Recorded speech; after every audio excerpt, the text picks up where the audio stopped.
녹정기, 김용원저 제1장.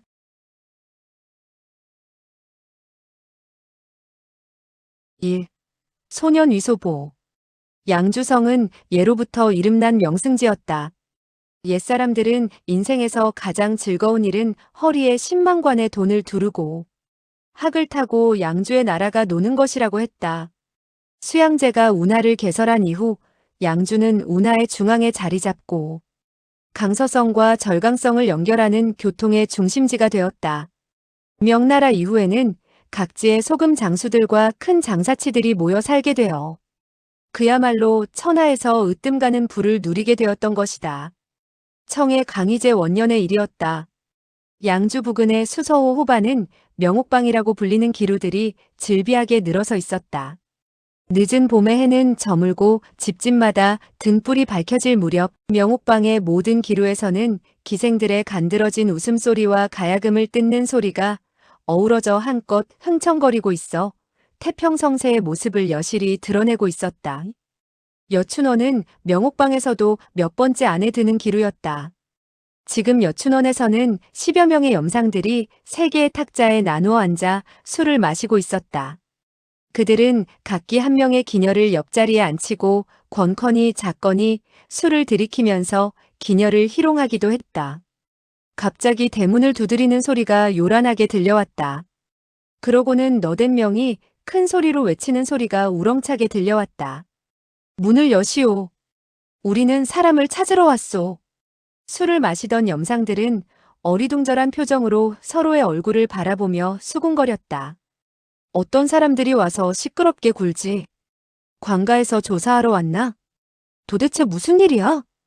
여춘원의 하인은 전례에 없었던 일이라 어쩔 줄 모르고 염상들의 눈치만 살필 뿐이었다. 문을 열어야 할지 말아야 할지 엉거주춤해 있었다. 뻥하는 소리와 함께 대문이 밀려 제쳐지면서 17, 18명의 대한들이 와르르 몰려들어왔다. 나타난 대한들은 하얀 띠를 머리에 질끈 동여맸고 허리에는 푸른 띠를 두르고 있었으며 손에는 시퍼런 칼을 들거나 쇠로 된 자나 막대기를 들고 있었다. 염상들은 그들이 바로 소금을 밀매하는 염료들임을 알아보았다. 그 당시에는 소금에 부과하는 세금이 너무나 과중했다. 그래서 누구든지 소금에 대한 세금을 포탈한다거나 사사로이 팔고 사게 된다면 큰 이익을 보았다. 양주 지방은 소금의 주산지라 할 수 있었다. 그리하여 망명도배들이 떼를 지어 세금을 내지 않고 소금 밀매업을 하고 있었다. 이들 염료들은 지극히 흉악했다. 많은 수의 관병을 만났을 때는 뿔뿔이 흩어지고 적은 수의 관병들과 만나게 되면 무기를 들고 싸우는 것이었다. 그렇기 때문에 관부에서는 한눈을 뜨고 한눈을 감고서 간섭을 하지 않을 때가 많았다.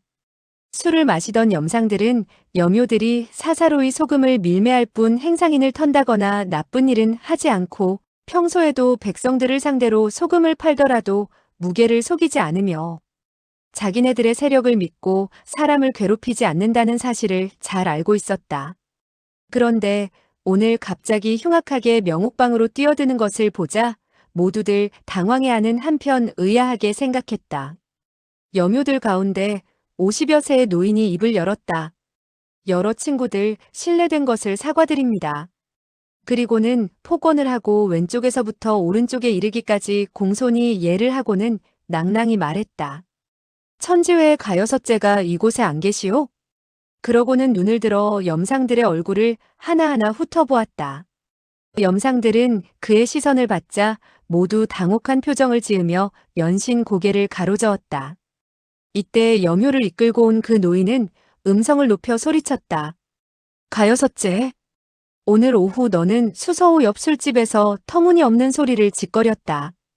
양주 소금 밀매업자들이 용기가 없어 감히 관부에 대들지도 못하고 반역을 도모하지도 못하며 다만 소금이나 밀매하면서 세금을 포탈하는 겁 많은 장사치들에 불과하다고 했다.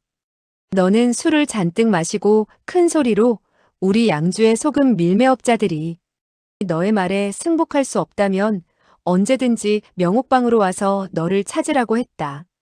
그래서 우리들이 이렇게 왔다. 가여섯째, 그대는 천지회의 호걸이라고 들었는데 어찌하여 자라처럼 목을 움츠리고만 있는가. 그러자 10여 명의 염상들도 덩달아 외쳤다. 천지회의 호환이 어째서 자라처럼 목을 움츠리고 있는가. 제기랄. 도대체 너희 천지회 놈들은 모두 자라 흉내만 내는 것들 뿐이냐? 이때 노인은 말했다. 이것은 가여섯째 한 사람만이 터무니없는 소리를 짓거린 것일 뿐. 천지회의 다른 친구들과는 관계가 없는 것이라네. 우리 소금 밀매업자는 밥 한 끼 얻어먹는 데만 신경 쓸 뿐이니 어찌 천지회의 영웅호걸들과 견줄 수 있겠는가. 하지만 우리들은 자라처럼 목을 움츠리는 짓은 하지 않지. 한참을 기다려도 천지회의 가여섯째가 대답하는 소리를 들을 수 없었다. 그는 다시 큰 소리로 외쳤다. 집 안으로 들어가 샅샅이 뒤져서 그 바다 자라처럼 움츠리고 있는 형씨를 만나게 되거든. 밖으로 모셔오도록 하게. 그 친구는 얼굴에 커다란 칼자국이 있으니 알아보기 쉬울 걸세. 그러자 염효들은 크게 소리를 지르면서 한 칸 한 칸 방을 뒤지기 시작했다.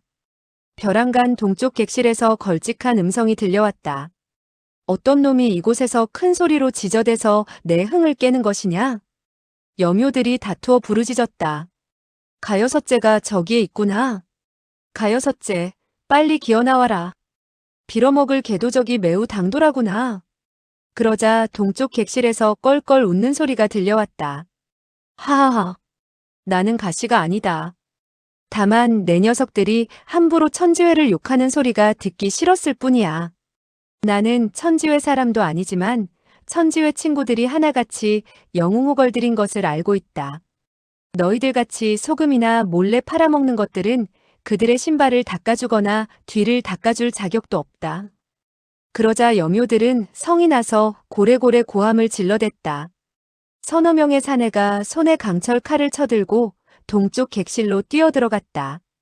그런데 아이쿠 어이쿠 하는 소리가 들리더니 덤벼들었던 염효들이 방 밖으로 내던져졌다. 다시 6명의 염효들이 다투어 방 안으로 달려들어갔다. 잇따라 호통소리가 들리면서 6명은 하나같이 그 방에 있는 사람에 의해 내동댕이 쳐졌다. 염효들은 여전히 호통을 지르고 욕질을 했으나 감히 그 방으로 달려드는 자는 없었다. 염효를 이끌고 온 노인은 천천히 다가가서 방 안을 들여다보았다. 한 명의 구레나룻을 기른 대한이 침대에 앉아 있었다. 머리에는 하얀 수건을 질끈 동여매고 있었다. 얼굴에 칼자국이 없는 것을 보아 가여섯째는 아니었다. 노인이 말했다. 귀하는 솜씨가 꽤나 좋은데 존성대명은 어떻게 되시오? 그러자 그 사람은 차갑게 대답했다. 내 녀석의 애비는 나의 아들이다. 내 녀석은 할아버지의 이름도 모르느냐? 그러자 옆에 선 기녀들 가운데 벼랑간 30여 세의 중년 기녀가 깔깔 소리내어 웃었다. 한 명의 염효가 그 기녀에게 다가가 찰싹찰싹 2대의 따귀를 갈겼다. 따귀를 갈긴 염효는 욕을 퍼부었다. 제기랄. 갈보년이 웃기는 왜 웃어? 이때였다. 옆에서 12살 정도로 보이는 남자아이가 불쑥 튀어나오더니 큰 소리로 욕을 했다. 내가 감히 우리 엄마를 때려? 이 후레자식, 거지 같은 자식, 벼락 맞아 뒤질 자식. 내 손등과 손바닥에는 부스럼이 나서 손을 못 쓰게 될 것이고 혓바닥마저 썩어 문드러져 피고름을 삼키고 창자까지 썩어 죽게 될 것이다. 그러자 염효는 크게 노해서 어린애를 붙잡으려고 했다. 그 어린애는 한 명의 염상 뒤로 몸을 숨겼다. 염효는 왼손으로 염상을 바람벽에 떨어지도록 만들고 오른손 주먹으로 어린애의 얼굴을 힘껏 후려치려고 했다. 그 중년의 기녀는 깜짝 놀라 소리를 질렀다. 나으리 용서하세요. 그런데 그 아이는 매우 재빨랐다. 몸을 움츠리더니 염효의 사타구니 아래로 빠져나가는가 했는데 손을 뻗쳐 염효의 고환을 움켜잡고 힘주어 당겨버렸다. 이 바람에 대하는 괴상한 소리를 내질렀다. 아이는 그 순간 도망을 쳐버렸다. 고환을 잡혔던 염효는 화풀이할 상대를 찾지 못하게 되자 한 대의 주먹으로 중년 기녀의 얼굴을 후려쳤다. 기녀는 대뜸 기절을 하고 말았다. 아이가 달려와 그녀 몸 위에 엎드리며 부르짖었다. 엄마, 엄마. 그 여묘는 어린애의 덜미를 잡고 들어올렸다. 그러고는 주먹질을 하려고 했다. 이때 여묘를 이끌고 온 노인이 호통을 내질렀다. 쓸데없는 짓 하지 마라. 어린애를 내려놓아라. 그 여묘는 소년을 내려놓고 엉덩이를 힘껏 걷어찼다. 그 바람에 소년은 몇 번 대굴대굴 옆쪽으로 굴러가더니 쿵 하고 머리를 벽에 부딪혔다. 노인은 그 여묘를 한번 흘겨보더니 방문 쪽을 향해 입을 열었다. 우리는 청방의 형제들이외다. 우리는 가여섯째라는 친구가 공공연히 청방을 헐뜯고 또 명옥방에서 우리들이 따지러 오는 것을 기다리겠다고 했기 때문에 그 사람을 찾으러 온 것이외단. 귀하는 천지회 사람도 아니고 또한 우리와 아무런 관계도 없는데 어찌하여 욕을 하는 것이오? 귀하의 성명을 대주시오. 방주께서 나중에 추궁하게 된다면 우리도 변명할 말이 있어야 하지 않겠소? 방 안에 그 사람이 웃으며 말했다. 너희들이 천지회의 친구들을 찾아 따지는 것과 나와 무슨 상관이 있다는 거야? 나는 이곳에서 즐겁게 놀고 있었는데 너희들이 나의 흥을 깨뜨렸단 말이야. 내 충고 한마디 하겠는데 욕을 먹었어도 어쩔 수 없는 일, 차라리 꼬리를 감추고 순순히 물러가 돈이나 벌도록 하란 말이다. 노인은 분노한 음성으로 말했다. 강호에서 너처럼 도리를 따지지 않는 놈은 정말 처음 본다. 바로 이때 문 밖에서 세 사람이 달려들어왔다. 모두 소금 밀매업자의 차림이었다. 손에는 연자창을 든 비쩍 마른 사람이 물었다. 저 녀석은 도대체 누구입니까? 자기가 누구인지 말을 하지 않는구먼. 하지만 말끝마다 천지회를 높이 칭찬하는 걸 보니 어쩌면 그 가여섯째가 저 방에 숨어 있을지도 모르지.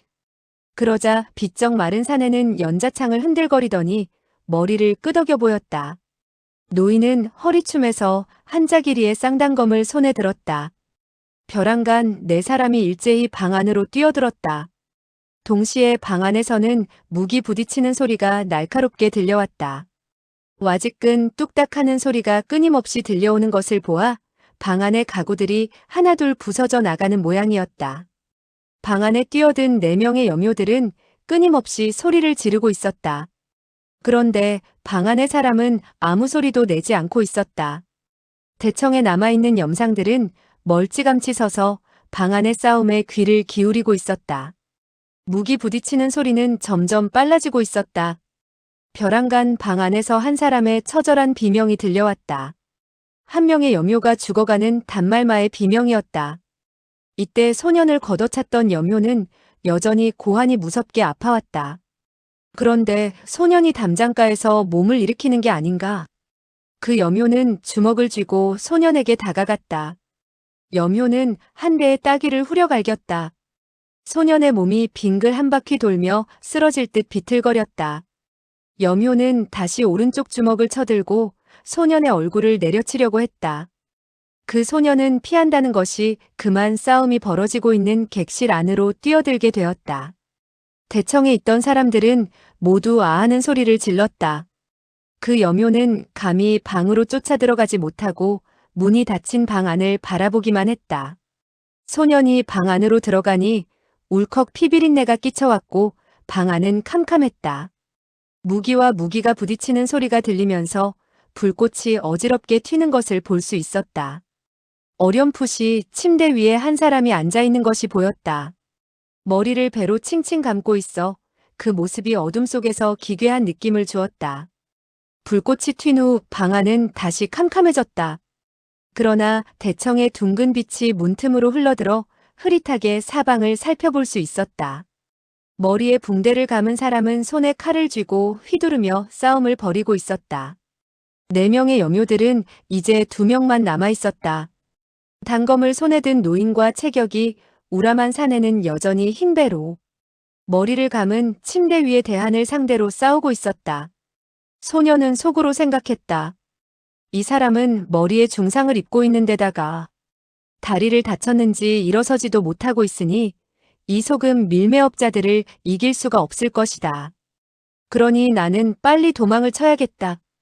그런데 엄마는 어떻게 하지? 그는 엄마가 남에게 구타당한 것을 상기하자 울화가 치밀었다. 그리하여 객실 방문을 사이에 두고 욕을 해댔다. 이 돼지 같은 후레자식아. 빌어먹을 자식 같으니. 내 18대 조상까지도 소금 장사나 해먹은 잡종 녀석아. 내 놈은 소금이 많아서 할머니나 마누라가 죽었을 때 소금에 절여서는 거리에 내다 암돼지 고기처럼 속여서 세근의 한 푼을 받고 팔려고 했겠지? 그러나 아무도 그렇게 썩은 고기는 사려고 하지 않을 것이다. 대청의 염효는 매우 악독한 욕지거리를 듣고 속으로 크게 분노했다. 당장 방 안으로 들어가 주먹으로 소년을 때려 죽이고 싶었지만 감히 방 안으로 들어가지 못했다. 이때 방 안의 그대하는 갑자기 팔을 한 옆으로 휘둘렀다. 퍽 소리와 함께 우람한 체격의 사내는 왼팔을 잘리고 크게 비명을 지르며 쓰러질 듯이 비틀거렸다. 이때 노인이 쌍검을 내뻗어 침대 위의 사람을 향해 힘껏 내질렀다. 그러자 침대 위의 사내는 왼손을 획 뒤집으며 기묘하게 내질렀다. 우두둑 하는 소리가 나면서 노인의 늑골이 부서지며 곧장 방 밖으로 내동댕이 쳐지는 게 아닌가. 침대 위의 사내 역시 사력을 다해 반격했기 때문인지 입으로 선혈을 내뿜으며 온몸을 휘청거렸다. 그런데 그 우람한 체격의 사내는 비록 왼팔을 잘린 상태였으나 용맹하기 짝이 없었다. 강편을 들어 대한의 머리통을 내려치려고 했다. 그런데 그 대한은 대항할 기력이 남아있지 않았다. 지칠 대로 지쳐 이미 움직일 수 없는 것 같았다. 우람한 체구의 염효 역시 마지막 기력을 내쏟고 있는 듯 강편이 떨어지는 기세가 느리기 짝이 없었다. 소녀는 이 광경을 보자 적개심이 치솟아올라 질풍같이 달려나가 우람한 사내의 두 다리를 힘껏 뒤로 잡아당겼다. 이 체격이 큰 사내의 몸무게는 적어도 200근은 나갈 것 같았다. 그 소녀는 비쩍 마르고 조그마한 체구를 지니고 있어서 평소 같았으면 그 대안을 어찌할 수 없었을 것이다. 지금 중상을 입고 있는 그 사내는 그야말로 정신력으로 버티고 있던 참이라 소년이 잡아당기자 풀썩 쓰러지면서 피가 흥건한 바닥에 눕게 되었고 일어나지 못했다. 침대 위에 대한이 크게 숨을 몰아쉬더니 큰 소리로 외쳤다. 용기가 있으면 모두 들어와 덤벼라. 그 소녀는 연신 손을 내저으며 대한에게 밖에 있는 사람에게 도전을 하지 말라는 신용을 했다. 조금 전 그 노인이 방 밖으로 날아가게 되었을 때 방문에 부딪혀서 방문이 열렸다 닫혔다 하고 있었으며 방문은 계속 흔들거리고 있었다. 따라서 대청에 있는 불빛이 흘러들었다가는 막혀버리곤 했다. 불빛은 그 사람의 잡초처럼 무성한 구레나룻을 비추게 되었는데 얼굴이 온통 피로 물들어 뭐라고 말할 수 없을 정도로 흉측해 보였다. 이때까지만 해도 대청의 염료들은 방 안의 사정을 알아채지 못하고 얼굴만 쳐다보았다. 그러자 방 안에 대하는 호통을 쳤다. 후레자식들, 들어오지 못하겠다는 것이냐? 그러면 내가 나가 하나하나 죽여주겠다.